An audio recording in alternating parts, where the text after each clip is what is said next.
आकाश के घर की फोन की घंटी बजते ही कि दादाजी के कान फोन की लगे रहे। उन्हें ना जाने ऐसा लग रहा था अविनाश आकाश के मौसाजी का ही फोन होगा। अगले ही पल सुमन आकाश की मां ने उन्हें आवाज देकर आश्चर्य से बताया, क्या आपकी कुछ बात हुई थी क्या? आकाश के मौसाजी का फोन आया है, कहकर वे टेलीफोन उनके दादाजी को थमा अपने काम में लग गई। काफी देर तक बहुत गूढ़ लेकिन संक्षिप्त बातों के बीच उसके मौसाजी और दादाजी की बातें चलती रह। चूंकि दोनों धार्मिक प्रवृत्ति के थे, इसलिए सुमन ने उनकी बात पर ध्यान नहीं दिया, क्योंकि वह दोनों शास्त्रों के बारे में बातें किया ही करते थे। कई बार कुछ ऐसे विषय होते थे जिन पर अंतिम निर्णय लेने से पहले अविनाश दादाजी से विचार विमर्श अवश्य करते थे, लेकिन जाने क्यों आज अधिकतम बातें किसी अलग ही शैली में की जा रही थी। कुछ शब्द संस्कृत तो कुछ तिब्बती भाषा में थे। बस इतना समझा जा सकता था कि वे दोनों अष्टकुल नाग शक्ति और मनसा देवी के साथ आस्तिक मुनि की बातें कर रहे थे, लेकिन क्यों किसी और के लिए समझ पाना असंभव था। बस इतना था कि फोन रखने के पश्चात दादाजी की बेफिक्री नजर आ रही थी, तो उधर ऐसा लगता था जैसे दादाजी ने अपनी संपूर्ण चिंताएं अविनाश को ही सौंप दी हो। अत्यंत गंभीर नजर आ रहे थे। फोन रखते और इतनी लंबी वार्ता जिसे आकाश की मौसी लक्ष्मी देवी समझ नहीं पाए। अविनाश के चेहरे को देखकर बोली, कोई चिंता का विषय है क्या? उधर सब ठीक तो है? क्या बात है, आप चिंता में लग रहे हो? अविनाश ने कहा, नहीं कोई बात नहीं। बच्चे कहाँ गए? मुस्कुराकर पूछा। उसकी मौसी मुस्कुराते हुए कहा, जहाँ शादी के बाद हम और आप जाया करते थे। और कहाँ? आप तो जैसे अपने पहले बेटे के बाद भूल से गए होंगे। संन्यास लेने का विचार तो नहीं है? कहकर मुस्कुराती हुई अपने काम में जुट गई। लेकिन अविनाश ना जाने क्यों उनकी बातों को अनदेखा कर एक झूठी मुस्कान के साथ सीधे अपने कमरे में जा पद्य पुराण और अग्नि पुराण की पुस्तक को उठा कुछ टटोलने लगे। वह इतने व्यस्त थे कि उन्हें पता ही नहीं चला कि कितना समय हो गया। लक्ष्मी देवी हाथ में चाय लिए हुए खड़ी थी और वह भी आश्चर्य के साथ दोनों पुस्तकों में बने एक विशेष कुएनुमा आकृति को देखकर बोली, क्या है? इतना सुनते ही जैसे अविनाश को जोरों का झटका सा लगा हो। वह अपने में ही बात करते हुए पहले तो उसने पाताल का रास्ता, फिर अचानक क्या बोलूं? लक्ष्मी अपने शब्दों को दोबारा दोहराते हुए, मैंने पूछा, यह क्या है? और आखिर आप दो पुस्तकें लेकर एक ही चित्र का अध्ययन कर रहे हो? जरूर कोई बात है, सच बताओ क्या बात हुई आप लोगों के बीच? दीदी बता रही थी कि दादाजी शादी को लेकर अक्सर ना नुकुर कर रहे थे, और अब आप भी चिंता में। कोई विशेष बात है क्या? नहीं छोड़ो, कुछ नहीं। ऐसा कुछ होगा तो जरूर बताऊंगा। तुम बैठो, साथ चाय पीते हैं, फिर थोड़ा मंदिर चलेंगे। उन्होंने आम्रपत्र की 2 पत्तियां दोनों पुस्तकों में फंसा कर रख दिया और चाय पीने लगे। दोनों तैयार होकर मंदिर के मंदिर लिए निकले ही थे कि थोड़ी दूर चलने पर ही जोरदार झटके से अविनाश ने गाड़ी रोकी, जिससे लक्ष्मी चौंक उठी और उसने देखा कि एक मोटा सा सर्प अचानक हवा में उछाल मारकर सीधा उनकी गाड़ी के सामने आकर खड़ा हो गया और दोनों को घूरते हुए देखने लगा। लक्ष्मी ने सर्प को तो देखा था, और क्योंकि वह भी धार्मिक प्रवृत्ति की थी, इसलिए शांत होकर देखती रही। वह सर्प गाड़ी के चारों ओर 2 चक्कर लगाकर अचानक हवा में उछाल मारा और गायब सा हो गई है। बड़ा आश्चर्य का विषय था। तभी अविनाश ने लक्ष्मी को चिताया और बोले, क्या तुम्हारे जीजा का कुल पता है? हाँ, करकोटक। करकोटक बोलते ही ना जाने क्यों लक्ष्मी चौंक पड़ी। खुद के जवाब में एक नया सवाल पैदा कर तुरंत बोली, क्या पूछा आपने? करकोटक, आज सुबह ही तो आप करकोटक की गुफा भी देख रहे थे, सच बताओ। क्या बताऊं तुम्हें? अनंतशेष की सौगंध बोलकर आश्चर्य की मुद्रा में वह अविनाश की ओर देखने लगी। अविनाश क्रोध में, तुम स्त्रियों को सौगंध क्या अचार का डिब्बा लगता है, जो जब चाहे तब निकाल कर खाने लगती हो?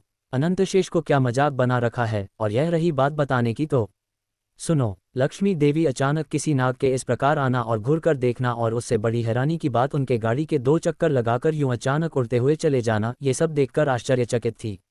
अभी भी वह किसी अजीब सी रहस्यमयी दुनिया में खोई हुई सी थी। भय और आश्चर्य की मिश्रित छवि उनके चेहरे पर साफ झलकती थी। अविनाश ने कहना प्रारंभ किया, देखो लक्ष्मी, मैं जानता हूं कि तुम आश्चर्यचकित हो, लेकिन क्योंकि मैं अनंत का भक्त हूं और उसका खजांची ट्रेजरी भी हूं, और इसी कारण हमें उनकी विशेष कृपा प्राप्त है।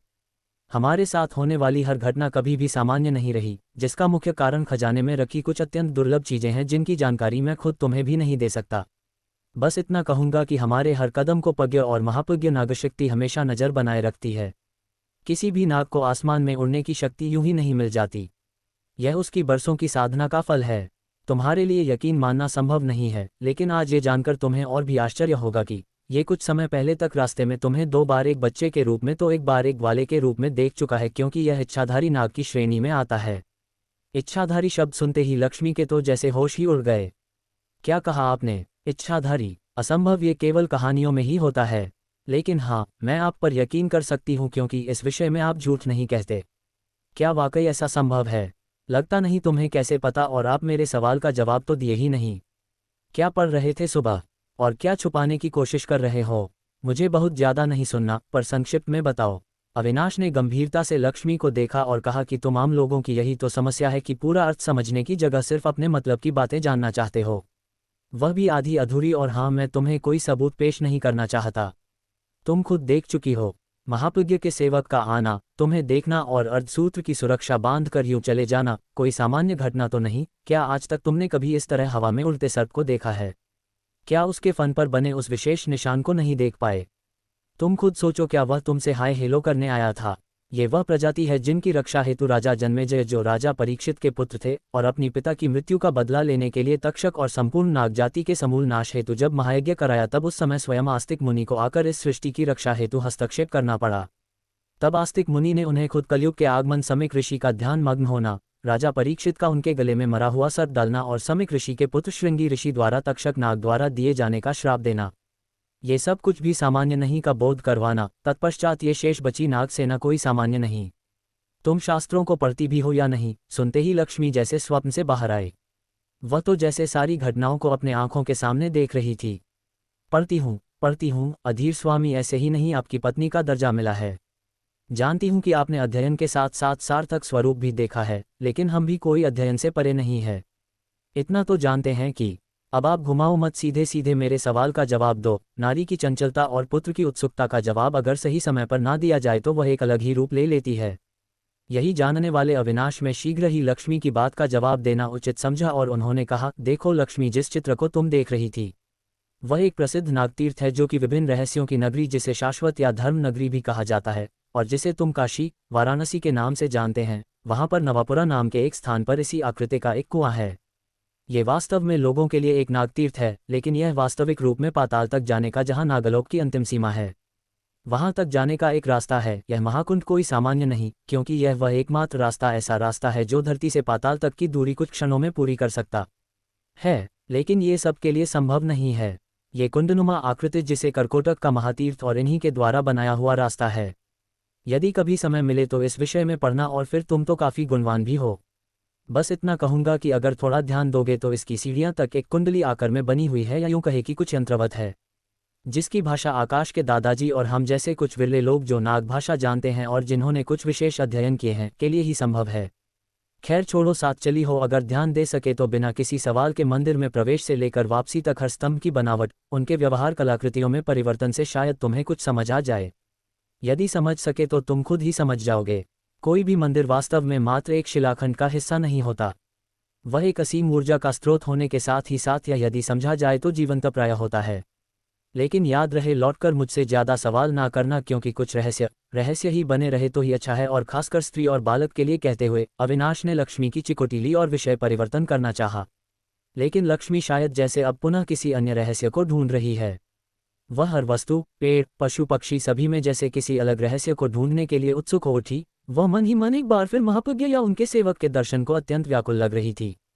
उसे न जाने आज क्यों अविनाश की हर बात अत्यंत रहस्यमयी ही लग रही थी, लेकिन उसे पूर्ण विश्वास था और वह ये जानती भी थी कि वह जिस अनंत शेष के दरबार में जा रही है, उसकी कामना जरूर पूर्ण करेंगे। क्या लक्ष्मी को अपनी शंका का समाधान मिलेगा?